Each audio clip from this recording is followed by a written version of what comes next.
Hello, LA2 students. We are getting on to day 9 of Mice and Men. So hopefully you have already looked at the warm-up and you'll see that it talked about the idea of dressing children in clothes that are traditionally meant for the opposite gender. And I hope you like the photos. Those are my beautiful children. And the reason we looked at that is because of our lesson today, which talks about the social institutions in the book. So the lesson reads, sorry, it's really small on my computer. Readers can get a sense of the world of the character lives in by reading between the lines of the social issues in the book. How are men and women treated differently? How are people of different races or religions preferences treated differently? And this provides insight into the world the characters grew up in and how they have been shaped by it. So we started talking about institutions in our society, the idea of gendered clothing. We typically are okay, or more comfortable with, I should say, women dressing in more traditionally masculine clothing. I mean, if you think about it, not that long ago, in our society, women were not expected to wear pants. I mean, obviously, that's really common now. Jeans and a t-shirt, nobody thinks twice of it. But if one of our male students were to walk into the room wearing a skirt or a dress, well, his choice to wear what he wants, we might think twice about it because of the way our society has set up these expectations. And as you can see, my son, who is 4, loves to play dress up, and he loves to put on the pretty dresses that his sister has. So we'll see when or if he decides that he does not want to do that anymore. We're going to look at the social institutions in Of Mice and Men today. We are starting on page 49, and the last thing we read was with Candy's dog, where they had Carlson take the dog out and shoot him, and then Slim had said that Candy can have any one of his puppies that he wants. So towards the bottom of page 49, George shuffled the cards noisily and dealt them. Whit drew a scoring board to him and set the pegs to start. Whit said, "I guess you guys really come here to work." "How do you mean?" George asked. Whit laughed. "Well, you come on a Friday. You got 2 days to work till Sunday." "I don't see how you figure," said George. Whit laughed again. "You do if you've been around these big ranches enough. Guy that wants to look over a ranch comes in Saturday afternoon. He gets Saturday night supper, 3 meals on Sunday, and he can quit on Monday morning after breakfast without turning his hand. But you come to work Friday noon. You got to put in a day and a half no matter how you figure." George looked at him levelly. "We're going to stick around a while," he said. "Me and Lenny's going to roll up a steak." The door opened quietly, and the stable buck put in his head. A lean black head lined with pain, the eyes patient. "Mr. Slim?" Slim took his eyes from old Candy. "Huh? Oh, hello, Crooks. What's the matter?" "You told me to warm up tar for that mule's foot. I got it warm." "Oh, sure, Crooks. I'll come right out and put it on." "I can do it if you want, Mr. Slim." "No, I'll come do it myself." He stood up. Crooks said, "Mr. Slim?" "Yeah?" "That big new guy's messing around your pups out in the barn." "Well, he ain't doing no harm. I give him one of them pups." "Just thought I'd tell you," said Crooks. "He's taking them out of the nest and handling them. That won't do them no good." "He won't hurt 'em," said Slim. "I'll come along with you now." George looked up. "If that crazy bastard's fooling around too much, just kick him out, Slim." Slim followed the stable buck out of the room. George dealt. Whit picked up his cards and examined them. "Seen the new kid yet?" he asked. "What kid?" George asked. "Why, Curly's new wife." "Yeah, I seen her." "Well, ain't she a Lulu?" "I ain't seen that much of her," said George.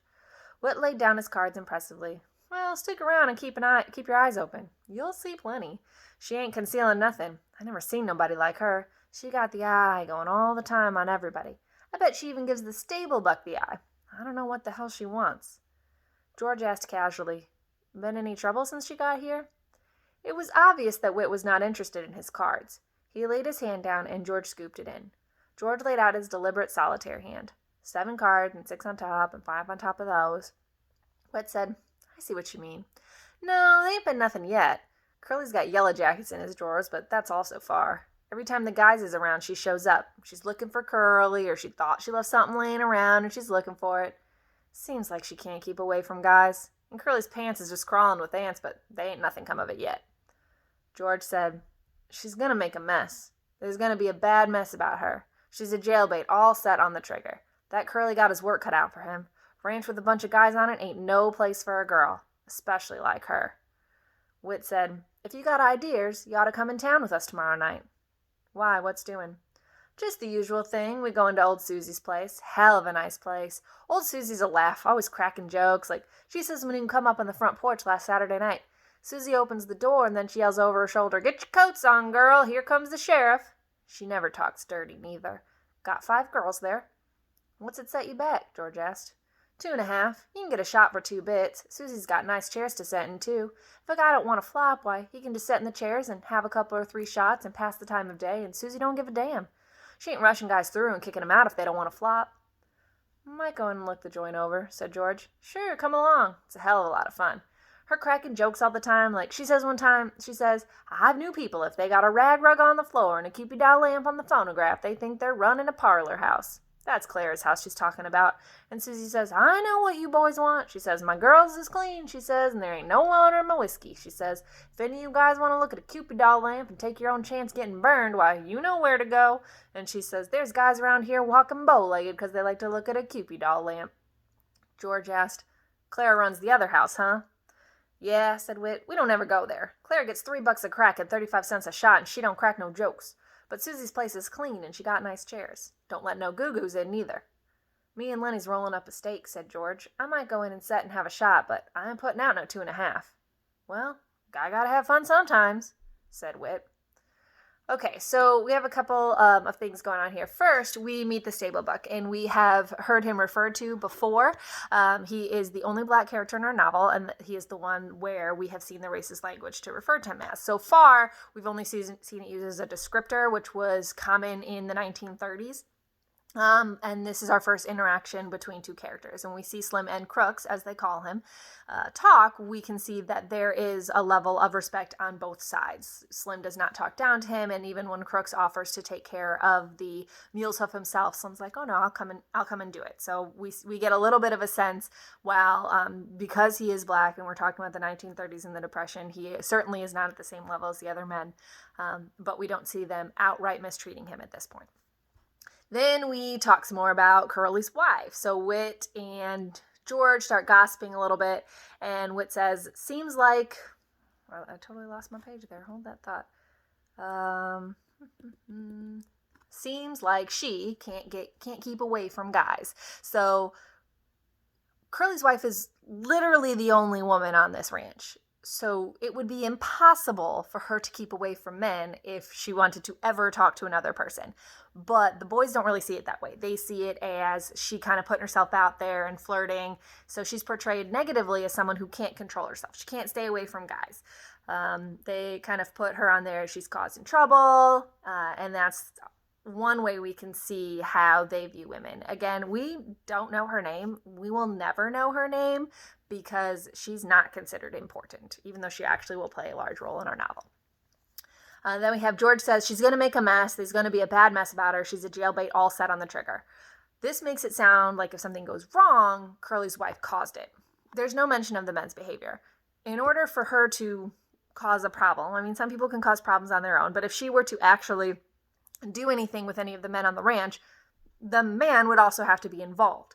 But they don't talk about, that idea or the men staying away. It's all about how Curly's wife is the problem.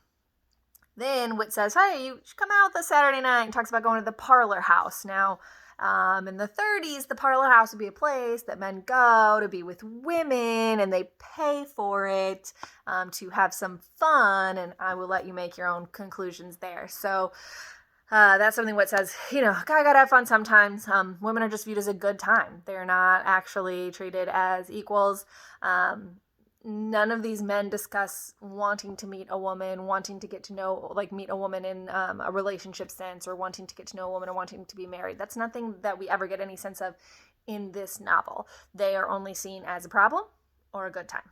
So that lets us know a little bit about how the different genders are viewed here in our story. All right, we do still have a little bit more to read, even though your chart at this point is filled out for the day. We're going to read a little bit more. The door opened, and Lenny and Carlson came in together. Lenny crept to his bunk and sat down, trying not to attract attention. Carlson reached under his bunk and brought out his bag. He didn't look at old Candy, who still faced the wall. Carlson found a little cleaning rod in the bag and a can of oil. He laid them on his bed and then brought out the pistol, took out the magazine, and snapped the loaded shell from the chamber. Then he fell to cleaning the barrel with the little rod. When the ejector snapped, Candy turned over and looked for a moment at the gun before he turned back to the wall again. Carlson said casually, "Curly been in yet?" "No," said Whit. "What's eating on Curly?" Carlson squinted down the barrel of his gun. "Looking for his old lady. I seen him going round and round outside." Whit said sarcastically, "He spends half his time looking for her, and the rest of the time she's looking for him." Curly burst into the room excitedly. "Any of you guys seen my wife?" he demanded. "She ain't been here," said Whit. Curly looked threateningly about the room. "Where the hell's Slim?" "Went out in the barn," said George. "He was going to put some tar on a split hoof." Curly's shoulders dropped and squared. How long ago he'd go? 5-10 minutes. Curly jumped out the door and banged it after him. Whit stood up. "I guess maybe I'd like to see this," he said. "Curly's just spoiling her. He wouldn't start for Slim. And Curly's handy. Goddamn handy. Got in the finals for the Golden Gloves. He got newspaper clippings about it." He considered. "But just the same, he better leave Slim alone. Nobody don't know what Slim can do." "Thinks Slim's with his wife, don't he?" said George. "Looks like it," Whit said. "Of course Slim ain't. At least I don't think Slim is, but I like to see the fuss if it comes off. Come on, let's go." George said, "I'm staying right here. I don't want to get mixed up in nothing. Lenny and me got to make a steak." Carlson finished the cleaning of the gun, and put it in the bag and pushed the bag under his bunk. "I guess I'll go and look her over," he said. Old Candy lay still, and Lenny, from his bunk, watched George cautiously. Okay, so, Curly, here he is again, looking for his wife, and again, they assume she's doing something she shouldn't be doing. Flirting with Slim is what they expect, and that's where Curly thinks that she's going to be. So Curly is angry, and he is looking for Slim, and he thinks that Slim and his wife might be doing something they're not supposed to be doing, and the other guys are like, "Dude, we got to go watch this. We got to see what happens here." George, he's like, "Nope, not getting involved. Curly's the boss's son. This is going to be a problem. We're just going to stay right here." So we will see the aftermath of that on a later date. For the rest of today, make sure that you finish this assignment. Make sure that you read your own book or the copy of Unwind that I have loaded up for you. And do your exit ticket. As a reminder, you do have vocabulary due Wednesday, September 23rd if you are in my class, and you have a reading quiz that you do not have to study for at all, but just be aware that it's happening on Friday, September 25th. Also, when that vocab is due, you have a vocab quiz. Those dates should be the same or close to the same if you are in Miss Knox's or Miss Coper's class, and of course, they will let you know. And I will see you for day 10 of Mice and Men soon.